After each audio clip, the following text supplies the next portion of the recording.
Anytime I buy something I have to assemble, I'm already bracing myself. Will this be simple or am I about to get annoyed? This one honestly went way better than I expected. The instructions were mostly pictures, no long explanations. So if you're someone who hates reading instructions and just wants to build, this is very much your kind of setup. In real time, this took me right about an hour, and that included taking my time, double checking things, and filming. The actual structure came together pretty easily.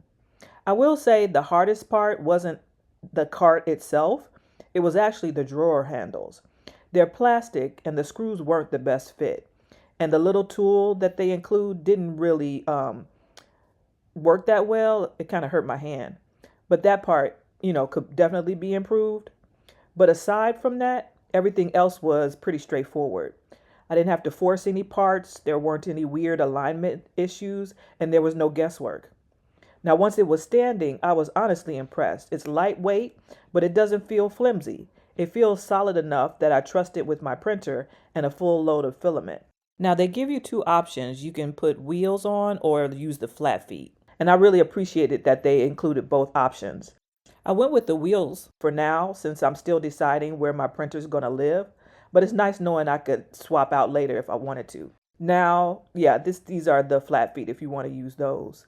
Now, once the printer goes on and the filament goes on, suddenly it's not a mess anymore. It feels finished and organized instead of scattered across my dining room table. And all the storage makes sense, the little pockets and things. There's easy access, nothing feels cramped or oddly located, and it keeps everything in one place instead of all over the room, with nice racks to hold the circular spools. You can easily see and access what you have. So if you've been looking for a dedicated spot for your 3D printer and filament that's functional without being bulky or complicated, this one does the job really well, I'd say.